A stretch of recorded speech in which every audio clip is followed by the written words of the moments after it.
It is 6:31, and I would like to call this meeting of the Holyoke City Council's Charter and Rules Committee to order.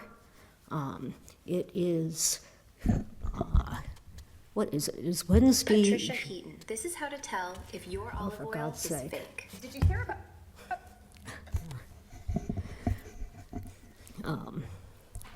It is Wednesday, June 3rd, 2026, and with me in City Council chambers tonight is the co-chair of the committee, Councilor Linda Bacon, and our third member, Councilor Rick Purcell.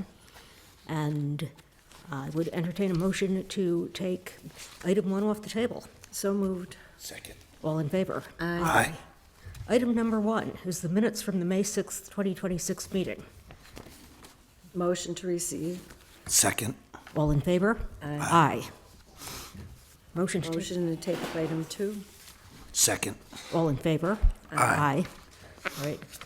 Item number 2 is an order from Mimi Panich, ordered that sections 13 and 24 of the Holyoke Charter be amended as necessary to conform to any changes in section 22, and to provide that except where otherwise specified by the Charter or by state law, every ordinance shall be considered as adopted by final action by vote of a simple majority of all members of the City Council, voting in a recorded roll call vote.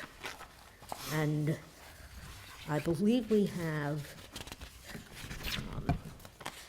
legal form here. The legal form was adopted from the legal form that was presented to the City Council back on October 7th, 2025. At that point, the council was considering requiring a vote of a supermajority of all city councilors to amend or enact any ordinance. And before I go any further, I want to also acknowledge that we have Patty Devine in chambers with us. I don't see anyone else on Zoom.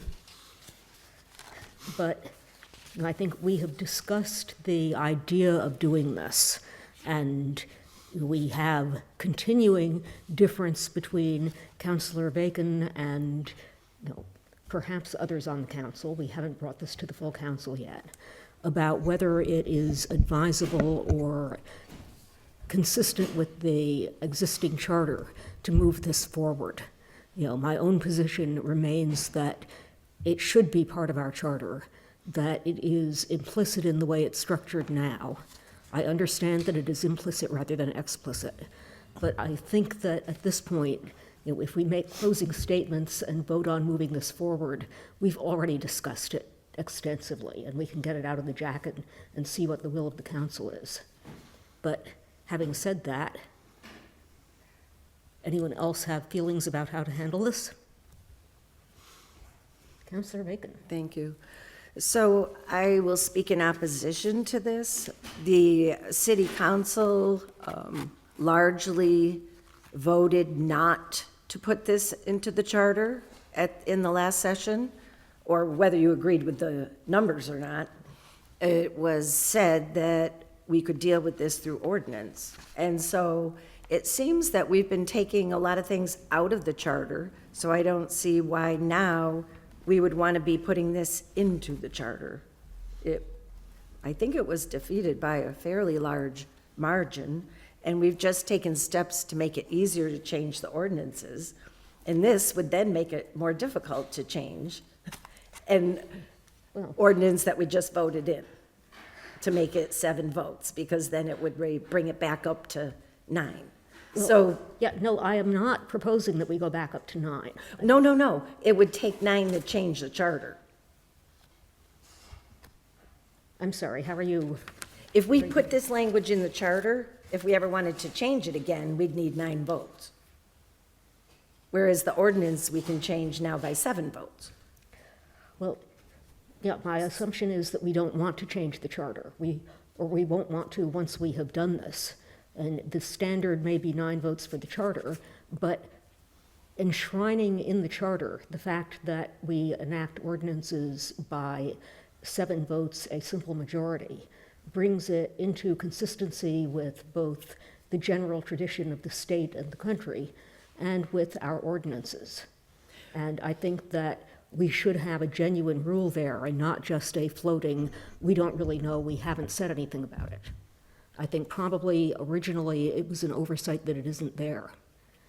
And,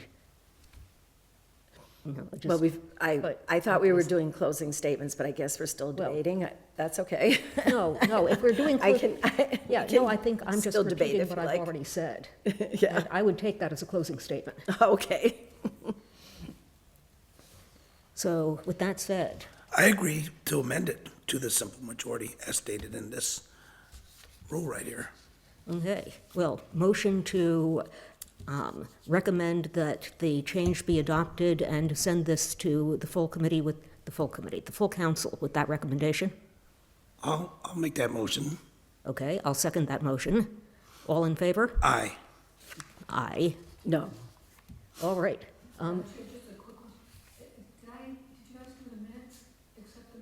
Yes. Yeah. Microphone. Never mind. Yeah, I'm all no, set, Jeff, thanks. we are moving right along here. Motion to take up item 3. Second. All in favor? Aye. Motion 3, or number 3, is an order from myself and Councilor Thalheimer that the council rules be examined and revised as necessary to clarify the Rule 9 provisions relating to legal form and committee procedure. And Councilor Thalheimer is not with us tonight. So I would be happy either to discuss the very, very rough draft that I circulated earlier, or to retable this until we can have Councilor Thalheimer join us. Well, maybe you could just highlight what the key changes from the current rule that we just rewrote last year are. Because we just did this. Yes, and I actually, one of the things that is on my to-do list is to go back and watch those meetings so that I understand what the debate was then. I And, was just trying to clarify it. yeah, no, It wasn't I- really I a appreciate point of that. disagreement. Yeah, I don't think. It was just more clarification. Yeah, is part of what I'm trying to do, and the rule as I drafted it is much longer, I think, and more complicated than it ideally ought to be. But as I look at our practice as a newcomer who has not been through a lot of city council debates yet, what I see is a kind of combination of how the rule is used. There's the one that's absolutely important and legitimate that says we have to get legal form in time for everyone to be able to have read it before we're voting on it in good time. And, I don't want to do anything to weaken that. It is critical that we know what we're voting on. But we also, I think, have this pattern where it takes too long to get legal form sometimes, and things can drag out endlessly because we're waiting for something simple. And under some circumstances, like where there's an order that can be changed in 4 sentences, I think that it would probably be helpful, if you know that the order isn't going to change materially, to be able to file, when you submit an order to just, to go on the agenda for the first time, if you could then immediately talk to Solicitor Bissonette and say, hey, can I get this into legal form so that if the committee agrees to it, we don't have to wait 2 weeks for it to go to you and come back again. Or sometimes longer, because ordinance gets crowded and you can't always find a place on the agenda. And I think the same thing is probably true of an ordinance chair who knows where a debate is going. Possibly asking for legal form ahead of time could be helpful. And, there are obviously also circumstances where we start with a general order. The pollinator thing may be a good example of it. We didn't know what it was going to come out looking like, although we knew that our ordinance chair was working hard on it. But it made no sense whatsoever to say, please put this into legal form until we knew what it was going to look like. Right. And in the prior discussion, The issue was that the committee is supposed to take the order, consider it, discuss, debate, perhaps amend, before requesting legal form. Because otherwise, the form can drive the discussion, and it's supposed to be the other way around. Now, if it's, as you said, a very simple thing, changing 500 to 1,000, that's a simple thing. But on the other hand, it shouldn't take a long time to get it either. It shouldn't take a long time to get it, and often it doesn't. But because you have to send it out and bring it back again, and because there are times where people are concerned about, it's supposed to be 1,000, it came out with 1,002. And instead of amending on the floor and then sending that along, we send it back to legal, and then it's another 2 weeks. Well, it has happened. Yes. That legal forms have had to be corrected a number of times, which is why it's a good process to look at it, especially if it is more complicated or if it has been somewhat controversial. Yeah. So I'm really, that's when it tends to happen. yeah, and But anyway, that was sort of Yeah. the tenor of the discussion. So, but I'm happy to make a motion to table till the maker can be here to go through it, yes. if you want. Sure. Counselor Devine. Yeah, I agree with Linda as far as doing a legal form and then. Microphone. Hi, okay. I agree with Linda in having a legal form before you've addressed it in the ordinance and correct that legal form or change it, and then it's sent back to the law department. They're down one attorney, and our rules say ordinances shall not be drawn into legal form unless the ordinance committee has taken a vote on the matter. So that's what, Yeah, and that is one of the things that I kind of wanted to think about collectively, because that's where sometimes, sometimes I agree, it's important, we want to be very careful about this stuff, but sometimes it can add months to something that should be very simple. And I keep thinking there must be some way of writing a rule that would allow us to give the attention to an order that needs it, while not holding us up and clogging the jacket and clogging our agendas, waiting for something that could have been done almost immediately. if I might, I'll continue No, reading this you're- rule, if you don't mind. You- Legal form for ordinance changes shall be provided 48 hours prior to a city council meeting. If legal form is not provided 48 hours prior to the next meeting, upon objection by any member of a city council, the matter will be tabled until the next meeting. And that was amended in February 1st of 2022, unless it's an old rule. But Yeah, I know that we've had this where it's been sent back and forth, and that doesn't seem fair to the law department. so Councillor Purcell. Two things. First off, Counselor Masonette is online now. Welcome, Councillor Masonette. And could we ask Mike Bissonette, our city solicitor assistant, what he thinks of it? Yeah, Absolutely. Solicitor Bissonette. Rules, I mean, it's really up to us. Yeah, no, it's completely up to us, but his opinion about, how it works within the legal department. With that, from their perspective. Yeah, That's what I was asking about. Thank you. He's there. It really is a question of what is in the proposed change. Some of them can be done literally the same night. They're that simple. Changing the dollar amount, let's say, the maximum amount you can offer for a salary.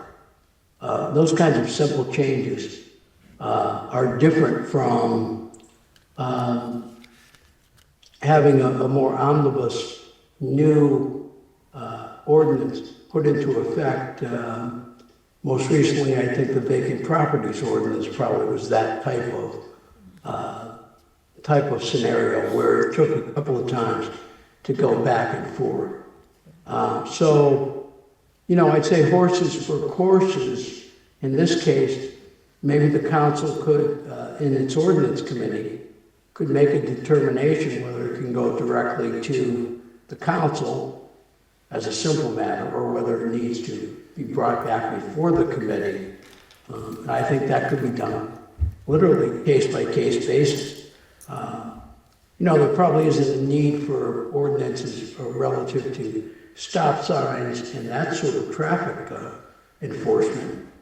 But on larger issues, I think, there may be times the council wants to take a second look and reread it and see if there's any way to make it better. Yeah, and that has happened in ordinance for years. Yeah. So just to be clear, you're recommending a case-by-case kind of rule where we look at each one individually and determine how to handle it as they come up? That would be my thought, that the ordinance committee is best suited to make that determination on how much further support it might need from the law department on any given order. Yeah. And especially where we task you guys to write up the ordinance for us rather than drafting it ourselves and then asking you to take a look. Mm-hmm.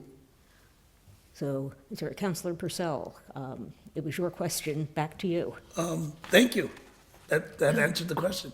And I just want to recognize Councilor Rivera's Izzy Rivera's on the. Thank you. I'm glad you're watching this. Councilor Rivera, welcome. And Thank you. He's there. He doesn't have anything. okay. I said thank you. So, So do you want a motion to table it now for the maker to be here to I think discuss that's a it good further? idea. Yeah. Okay. So moved. Motion to table. Second. all in favor? Aye. Aye. Motion to take up item 4. Second? Second. All in favor? Aye.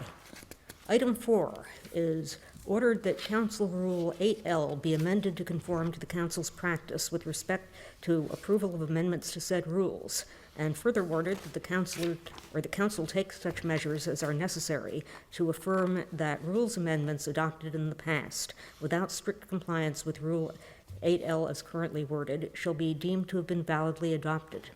And in our last episode of this, Councilor Bacon noted that since we have to readopt the rules anyway every session, we will have validly adopted all of the ones in the past that I was worried about. So we don't have to worry about retroactivity, and thank you again. So we do, however, I think, need to change 8L itself to reflect that we can adopt it or changes to the rules the same way we adopt anything else. We do not have to bring it up the meeting before the one where we vote on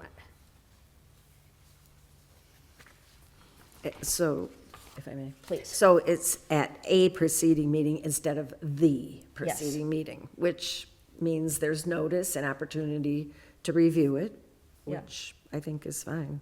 Yeah, so just making that little change, I think, takes care of it. And And all the rest is the same, it looks longer.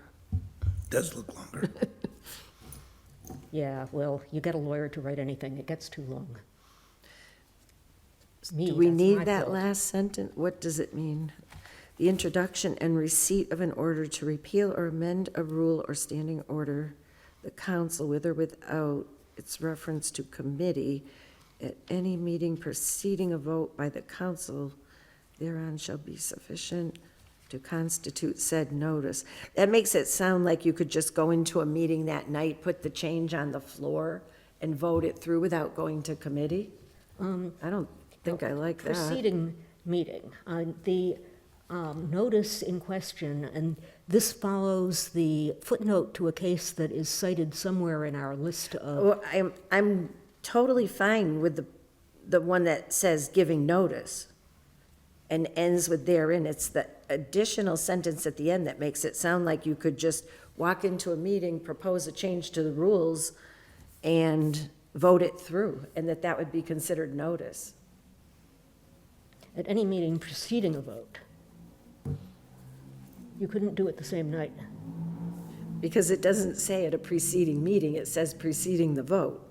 At any meeting preceding the It vote. said, So I think we need to say preceding meeting, It says that. It right? does. Not preceding the vote. I'm happy to clarify that. Linda, do you want these? Do you know what I mean? I think, I see what you're saying. I would not. I have it. Because it says meeting. Yes, Yeah, no, yes. I would not have read it the way Counselor Bacon read it either, but if there's a concern, and she did see it as, meaning a meeting that night, then I see no problem with clarifying. We're trying to do the same thing. Well, and if I can clarify my comment, the reason I saw it that way was because it said with or without reference to committee. Yeah. And so that would be a break in our usual procedure, because usually we would send any change to a committee. Usually we would, but we don't always. And Right, but- sometimes we table it, but my thought was, if it's introduced and it can't be voted on that night, which this makes it clear that it can't, the fact that it's been introduced constitutes notice. So you're more thinking of a situation where it would be ordered and then tabled in council rather than sent to committee? Yeah, and I'm doing this based on, I was just attempting to pick up the requirements of the original, and the original didn't seem to contemplate sending it to committee, just that there be notice, and it's a question of what notice consists of. Okay.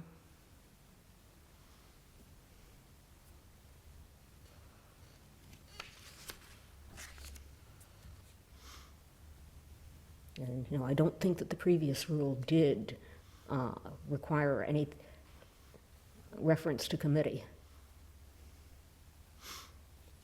Okay.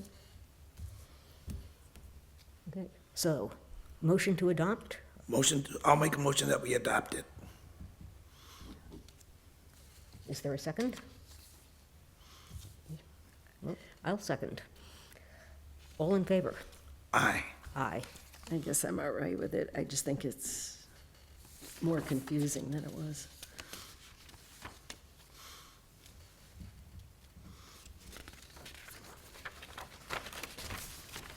Do you want to suggest alternate language? Well, I was really happy with just the simple change in the first sentence. And the council can, at any meeting, decide to send something to committee. It can decide which committee it wants it to go to, or it can decide to table it in council.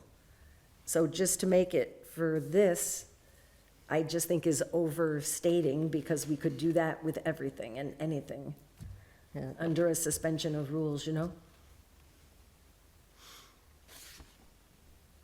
I think, I may be overthinking it myself, but I think that since it refers to giving notice, we need to define what notice is. Right, which we said at a preceding meeting. Yeah, we said notice has to be at a preceding meeting, but it doesn't say what notice consists of. So you could say notice/order, because our notice is the filing of an order. That's how we give notice. Yeah, but it's still, we still don't know that an order is the notice. Okay. And that's what I'm trying to get at. Oh, all right. Then can we just say the introduction and receipt of an order is considered notice? Well, it should be order to repeal or amend a rule or standing order. Is considered notice. Yeah, How's that? that will do it. Okay. Well, Then, at any meeting preceding a vote by the council thereon. I may be over-specifying this, I just really don't want there to be fights over, well, you introduced this, but it wasn't really properly introduced. That wasn't notice, or that was notice. Because we do that sometimes. well, but a filed order is considered notice. I don't think there's ever been debate about that. It would depend sometimes on what the order says. But the fact of the order, I mean, I guess it's okay either way, but I just think people could start reading it and making more questions about the second sentence than the first one, that's all. Okay, well, I see Perhaps not. Councilor Rivera's hand is up, so Counselor Rivera. Thank you. I'm just listening here. Interesting back and forth dialogue here. I love the conversation, but I think I recall that there was a little bit of misunderstanding with regards to notice and of the filing of the order in the last term when we were trying to figure out whether first reading was notice of an order or first reading was in an actual meeting of a committee versus second reading coming on a, was it finance, I believe? Patty could probably correct me if I'm wrong, but I think last term was like the second reading, first reading situation. Sorry for the background. Okay, baby, we'll make more popcorn, give me a second. But yeah, so I guess for me, it's just like, is that what we're trying to, like, it kind of sounds very similar to that example. And that's why I spoke up. Thank you. Thank you. No, that is precisely the kind of situation that I was attempting to address. Like, yes, it is picky, yes, it is detailed, yes, it may be too much for most circumstances, but if the question ever comes up, we have specified to death what notice consists of. So it would be notice in the context of changing a rule. The debate relative to the first and second reading, which we have returned to the traditional practice, was around the interpretation of the charter and if it required it or not. And we've since gone back that we receive the order and then we do a first and second reading. So that was like an interpretive debate, Yeah. I think, rather than a notice debate. But nonetheless, I guess it doesn't hurt to specify.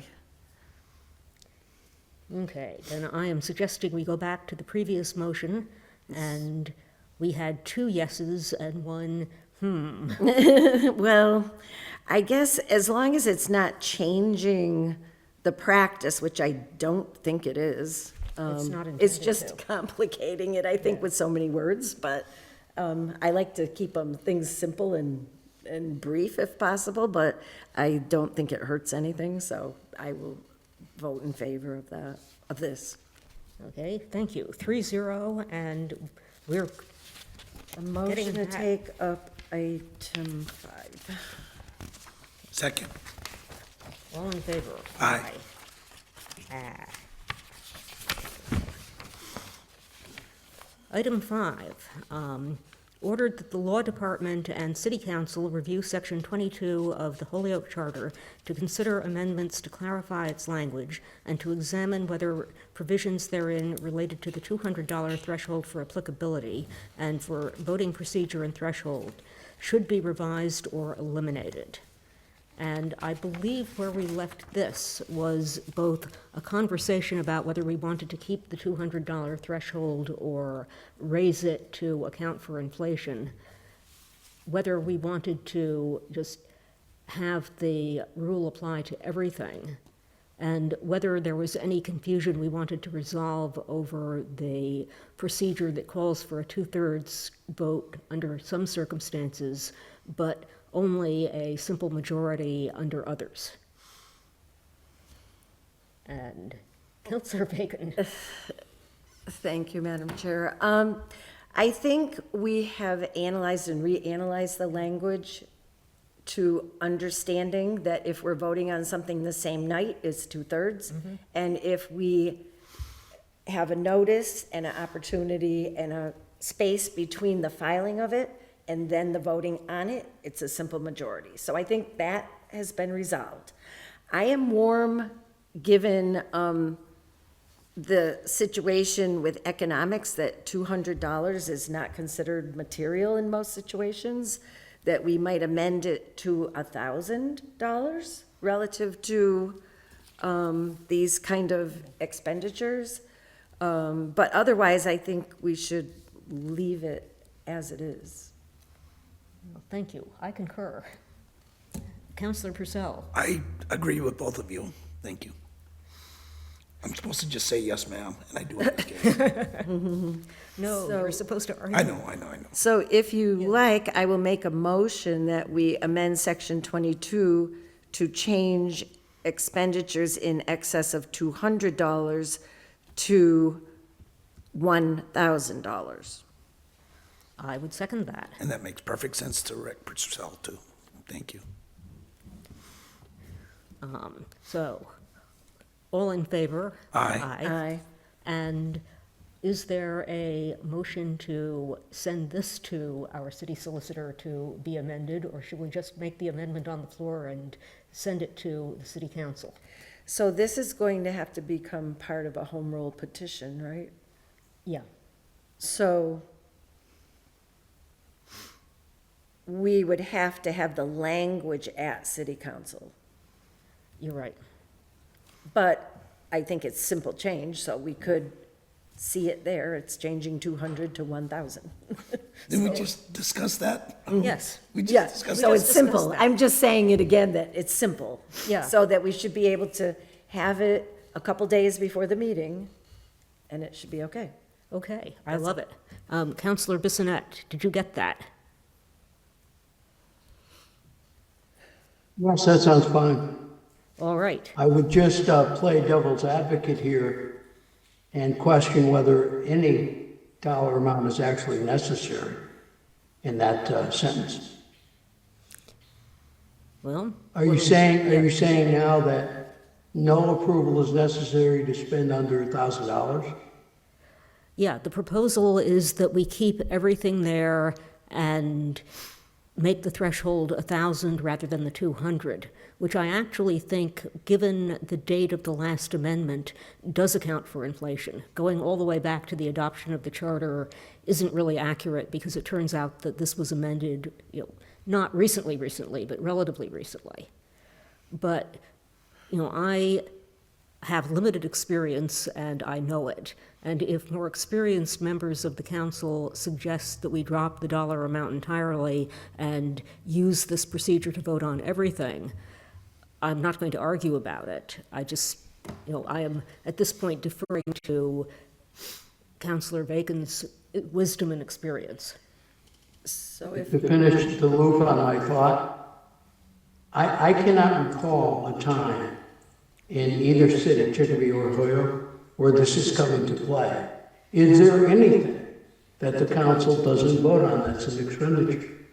I mean, this is the state budget law that controls us now. So I suspect this is no longer relevant as to the dollar amount. But, certainly for historical purposes, you can leave a dollar amount in. But I'm unaware of anything that is approved without a council vote in terms of finances now. Perhaps Councilor Bacon or Councilor Devine might have some recollection of some exception to the rule, but I don't seem to recall anything. Councillor Devine and then Councillor Bacon? Yeah, thank you. I'm not positive, but I seem to recall, and I may be wrong, that this was put in, and again, I may be wrong, if it was former Councilor Jordan, and I remember at the time thinking, God, is this another thing that we have to check a department head for, or do they have to come in for $200 that the department spent? Again, I may be wrong, but I remember not liking it, and now if it's $1,000, do they still have to come in? Do we still question them, or just delete that whole rule altogether? So, just me. Councillor Bacon. so, thank you. So right now, we have people basically coming in to Attorney Bissonnette's point, almost everything relative to transfers. But we have been making many and substantial changes to our charter, our ordinances, our policies, and there's a lot of things in play, and I prefer to keep this in as a backstop, but recognizing the inflation, increase the rate. That's how I see it. Okay, I don't think it will change as a practical matter right now what we're doing, but it could have an impact in the future.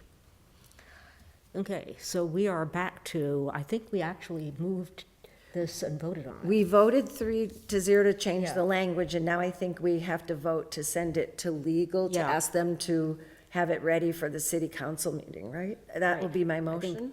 Second. All in favor? Aye. Aye. And we may revisit this someday, but not today. Thank you. Thank you, Attorney motion- Bissonnette. Thank you. Motion to take up item 6. Second. All in favor? Aye. And this one, we're also missing Counselor Tallheimer and also Counselor Anderson Burgos. But number 6 has my name on it too. Ordered that the city solicitor advise the council as to under what circumstances, if any, a person wishing to participate in public comment or to speak at a public hearing is obliged to give their name and address for the record, and what the legal basis for any such requirement would be. The question arises because contrary to the council's general understanding, there appears to be no such requirement set forth in the council's current rules, and there has been contention over the issue that should be resolved.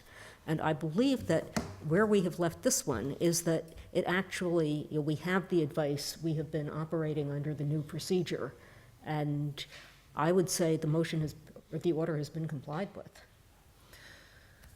So Yeah. so my comment's a little bit further afield than city council. Go for But I was just at the planning board public hearing where they required everybody to give their name and address in order to be able to speak.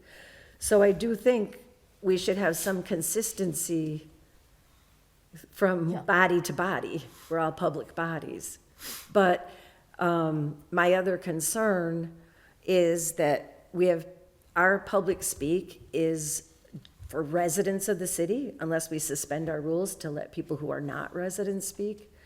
And I think while we might be adopting the practice of asking for name and address or name and ward, we do need to be sure we're hearing from citizens unless we consciously vote to suspend those rules.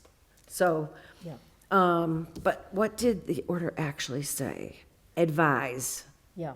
So So- we asked for advice under what circumstances, and I guess Attorney Bissonnette gave us a verbal answer, and we want to accept that as as the advice, which is fine. Yeah. So. If the committee does, we can. Yeah, no, just checking to see if anybody else wants to talk before I start. Nope, But, thank you. yeah, 2 things. One is, I take your point about the planning board. The difference, I believe, and I think that we're bound by it too, is that's a public hearing. And public hearings, I think we have to get names and addresses. Okay, As because, opposed to public speak. this order asks for both. Yeah, It asks for speak and hearing. So we should just clarify? yeah, yeah, no, Okay. absolutely. Because my other Okay. point is that now that we have clarification, we can actually write a rule. And my suggestion would be that some one of us file an order to write a rule to reflect this, because we have nothing in the current rules. Right. And, that can be clarified too. But, Okay, so I will make a motion that this is complied with because we did receive advice. I would second that. All in favor? Aye. And motion to take up item 7. Oh, but the maker's not here. Should we leave it on the table? Yeah, I think that that's a reasonable courtesy. Okay, so we'll leave it on. I withdraw my motion. Okay, well, motion to table. Second. All in favor? Aye. And, And then motion to adjourn. Oh, oh, please, yeah. Up to the committee, this was laid on the table, it's my. Microphone. That's what you get for trying to be polite. This was my order back May 21st, 2024, about decorum speaking. I'm more than happy to have you give that leave to withdraw. Ah, okay, thank you. so I'll make a motion then to take up item 9 off the table. Second? All in favor? Aye. And I'll make a motion to give it leave to withdraw at the request of the maker. Second? All in favor? Aye. And Counselor Devine, do you have anything else that you would like? No, I looked through, there's nothing else. Okay. We're happy to have you empty our jacket for us. Yes. Okay, Then now I'll make a motion to adjourn. And I'll second that motion. all in favor? Aye. Thank you all, great meeting. Thank you, Good good night. meeting. And I use my microphone,